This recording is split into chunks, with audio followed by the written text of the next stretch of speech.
Depois de uma fuga da polícia, foi americano flagrante. Aliás, flagrante do Valdir Moreira, da Rádio Azul Celeste, afiliada do Grupo Bandeirantes de Rádio.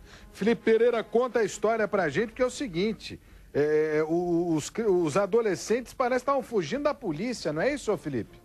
Pois é, Rodrigo. Esses adolescentes estavam ali no Jardim da Paz, em Americana, quando começou a perseguição policial. Eles eram suspeitos, segundo a Polícia Militar, de estarem com uma moto furtada. A perseguição terminou somente ali na região central, quando os adolescentes bateram contra um muro na Avenida Campos Sales.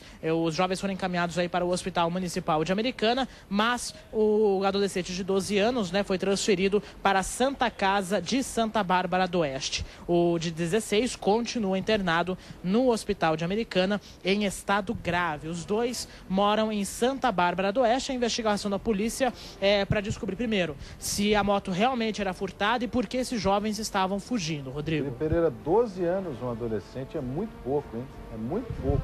Muito cedo para entrar no mundo do crime. Faça-me o favor, hein? Faça-me o favor. Obrigado, Felipe. Vem comigo aqui, olha. Campinas registra o terceiro latrocínio em menos de um mês, hein? Um homem foi morto em uma lanchonete na Vila Padre Anchieta, foi na noite de ontem. O local estava sendo assaltado, ele reagiu. E não poderia ser diferente a situação, está todo mundo com medo lá na região. Andréa Marques é quem traz os detalhes. Olho na notícia. Um dia depois do crime, a lanchonete amanheceu de portas fechadas. Foi aqui que um homem foi assassinado. Segundo a polícia, 2 menores chegaram e anunciaram o assalto. Numa ação rápida, a dupla levou tudo o que podia de quem estava ali: celulares, dinheiro e relógios. Mas na fuga, um cliente reagiu. Testemunhas contaram à polícia que José Lopes Matias Filhos tentou impedir o assalto. Ele lutou com os adolescentes que revidaram. Os jovens dispararam 3 vezes contra ele. Marcas de sangue no chão revelam o caminho percorrido pela vítima. José morreu dentro do bar. E depois, o silêncio. Na rua onde tudo aconteceu, ninguém quis comentar o assunto. Mas no bairro Padre Anchieta, o medo da violência persiste. Praticamente a gente fica preso dentro de casa, né? É difícil, é raro a gente sair. Mas sai com aquele cuidado todo, rapidinho, entra rapidinho. Complicado. A insegurança mudou os planos deste taxista. Eu me sinto inseguro em Campinas inteiro, não só no Padre Anchieta. Eu não saio mais. Por quê? Por causa da violência. A gente não sabe o que pode estar acontecendo. E não é só por isso. A participação de jovens no crime também preocupa a comunidade. Antigamente eu não via tantos jovens, hoje a gente já vê mais. Largado por aí nas praças, nos parques, nas baladas. Ao invés de estar estudando, procurando se formar, procurar um emprego, não, eles caem pela criminalidade. Olha, uma operação do Ministério Público em Sumaré, hein? Tem informação ao vivo, a Fernanda Marion já está comigo. Deixa eu ver a Fernanda Marion, mais uma operação para combater suspeita de fraude, inclusive envolvendo dinheiro público. É isso, Fernanda Marion, boa tarde. Boa tarde, Rodrigo. Exatamente. Os promotores do Ministério Público investigam o Sindicato dos Servidores de Sumaré. A denúncia de funcionários públicos que pegaram empréstimos bancários que foram intermediados pelo sindicato, tiveram o valor das parcelas descontados do Olerite. A prefeitura tinha que repassar o dinheiro para o sindicato. Isso foi feito, mas o sindicato acabou que não pagou os bancos. E daí os servidores ficaram com os nomes negativados. A informação de pelo menos 116 vítimas e um desvio aí de R$1,5 milhão de reais. Nossa, uma coisa pra caramba, Fernanda Marion. Vamos entender aqui então. Havia a proposta de um empréstimo consignado, aquele que há o desconto na folha de pagamento.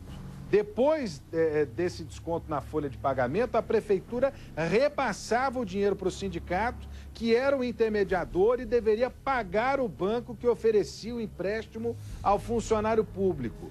Só que, de repente, os funcionários começaram a ser cobrados da dívida não paga, que deveria ter sido paga pelo sindicato. E descobriu-se, então, que o sindicato acabou ficando com esse dinheiro. Então, quer dizer que, na verdade, os diretores do sindicato também passam a condição de investigados, é isso, Fernanda? Exatamente, Rodrigo. O Ministério Público investiga se a direção do sindicato acabou aí ficando com esse dinheiro. É investigado também como esse dinheiro foi lavado.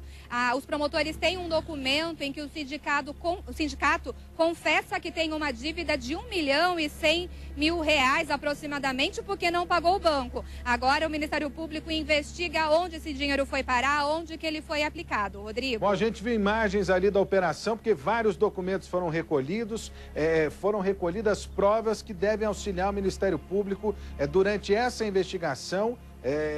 Esse é o presidente do sindicato, porque parece que buscas foram feitas também na casa do presidente do sindicato. É isso, Fernanda? Exatamente, Rodrigo. Tanto do sindicato quanto da Associação dos Servidores e também da casa do presidente, que é o Araquém Lunardi, foram retirados caixas com documentos, livros com dados dos servidores e também computadores.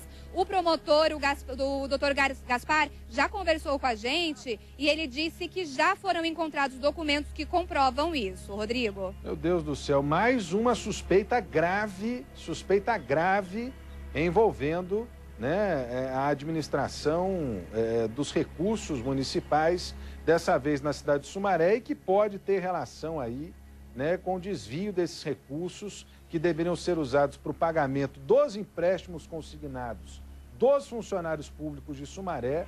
Esse dinheiro simplesmente desapareceu, a dívida ainda existe, mesmo esse dinheiro tendo sido descontado da folha de pagamento, do lerite desses funcionários públicos. Eu fico imaginando aqui como é que não estão se sentindo esses servidores lesados, hein, Fernanda? Exatamente, Rodrigo. Eu conversei com 2 vítimas e elas me disseram que estão indignadas, porque o sindicato deveria lutar pelo direito deles e acabou prejudicando.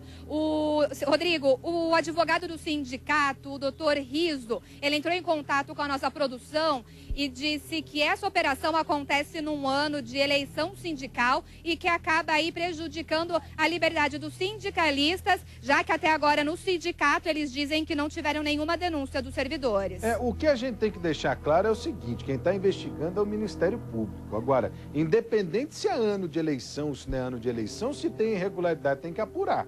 Eu sou a favor aqui da apuração de irregularidades. E se não houver irregularidades, né, que seja explicitado isso. Agora, é uma denúncia grave. O Ministério Público não ia lançar uma ofensiva, não ia lançar uma operação se não tivesse ao menos indícios de irregularidades e o depoimento desses servidores aí. Isso é que é de estranhar. Então, eu acho que independente de se tem ano de eleição, né? Ano de eleição. Se tem irregularidade, tem que investigar. E se tiver gente culpada, tem que punir. Agora, tudo que você está vendo aí ainda é no campo da investigação. O que houve hoje foi uma operação, né, do Ministério Público que está investigando essa irregularidade. É até importante que as pessoas se pronunciem. Hoje nós, inclusive, procuramos lá os representantes do sindicato. Eu estou recebendo só agora a notícia, né, de que o representante do departamento jurídico, o advogado, entrou em contato com a gente, porque nós tentamos entrevistar um monte de gente hoje lá, nós não conseguimos. Fecharam, inclusive, as portas lá, não é isso, Fernanda Marion? Exatamente, a gente teve que se manter sempre fora dos locais onde os policiais buscavam documentos. A única informação que a gente teve, que a gente acabou conversando, foi com um promotor. No sindicato, a gente ficou para fora, tinha gente lá dentro, mas ninguém veio falar com a gente também não podia entrar porque a polícia estava lá dentro.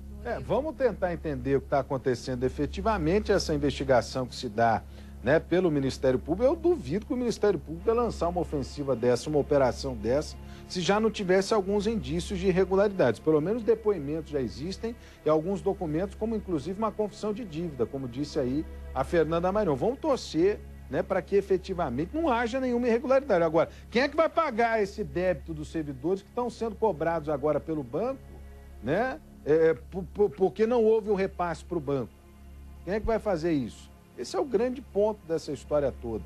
Rodrigo, obrigado. Pois não, Fernanda? O advogado das vítimas que eu conversei hoje alerta justamente para isso, para que esses servidores que foram lesados não paguem a dívida, porque quem acabou aí não honrando com os compromissos foi o sindicato. Tanto é que o valor das parcelas foi descontado da folha de pagamento dos funcionários. Rodrigo. Obrigado, Fernanda Marion, falando ao vivo aqui no Brasil. Gente, todas as partes. O diretor do sindicato que é do departamento jurídico, o doutor Riso, diz que em ano de eleição uma situação como essa prejudica, né, a eleição no sindicato. Tomara que não tenha acontecido desvio agora. Não houve o pagamento, pelo menos nas informações que a gente trouxe aqui. Um enorme prejuízo a quem está com o nome sujo porque o sindicato não pagou o banco.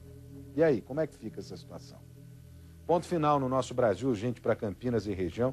Nós vamos trazer mais detalhes desse caso às 10:50 da noite no Band Cidade, aqui na tela da Band. Está chegando o Datena aqui para todo o Brasil. Deixa eu ver o Datena na tela da Band. Olha lá o Datenão para todo o Brasil. Amanhã às 5 da tarde eu estou de volta, nada. Na quinta-feira, porque amanhã tem futebol aqui na tela da Band, mas eu agradeço demais o carinho da sua audiência, da sua companhia. Até quinta-feira no Brasil Urgente. Daqui a pouquinho tem mais no Band Cidade, às 10:07 da noite. Tchau para todo mundo.